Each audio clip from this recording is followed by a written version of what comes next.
بسم الله والصلاة والسلام على رسول الله صلى الله عليه وسلم. الحمد لله إلهي أحمد سكالة تبارك وتعالى. waxaa codkayga wuxuu ku socdaa dhammaan shacabka Puntland degan ama jareer ha ahaado ama jirac ha ahaado gobol kasta oo ay ka joogaan Puntland.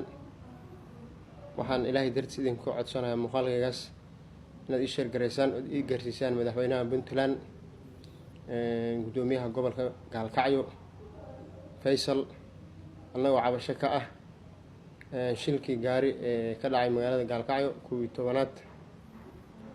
11keedii. shilkaas oo wiilna ku dhintay wiilna ku dhaawacmay. saa daraadeed annagoo dhibanayaashii ah ilaa iyo maalintii dhibka uu na gaaray ilaa iyo maanta cid dhibkii naga hoos qaaday ma jirto, cid noo timid oo dhibkii nagala qayb qaadatayna ma jirto.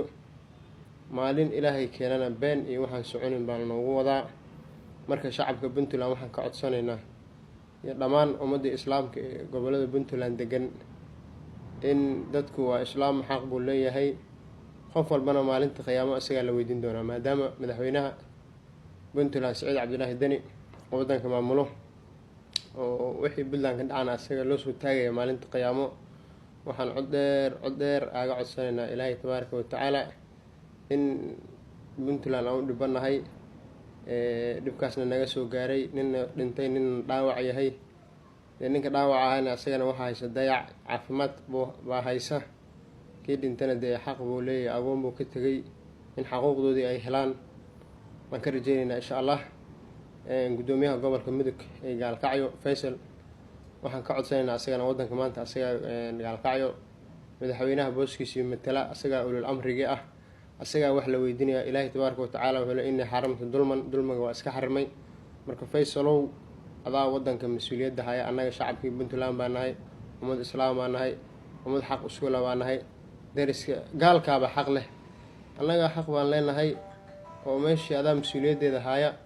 marka waxaan kaa codsanaynaa in xaqii aan iska lahayn, kan dhaawacan oo lahaa, kan dhintan oo lahaa, aan kaa helno. mudane gudoomiye ummadda reer Puntland, walaalayaal dulmiga ilaahay waa xarimay. maanta haddaa dulmisid ama dulmigeena aad qayb ka qaadid ama aada aamustid, dulmigaasi berri aduu kugu imaanaya. marka walaalayaal muuqaalkaas ilaahay dartiis ha loo sheergareeyo, madaxweynaha la gaarsiiyo, gudoomiyaha la gaarsiiyo, xaqa u hele. janaalkan aan joogno waa Puntland cadaalad. halkaasaan idinka salaamayaa. wassalaamu calaykum waraxmatullahi wabarakatu.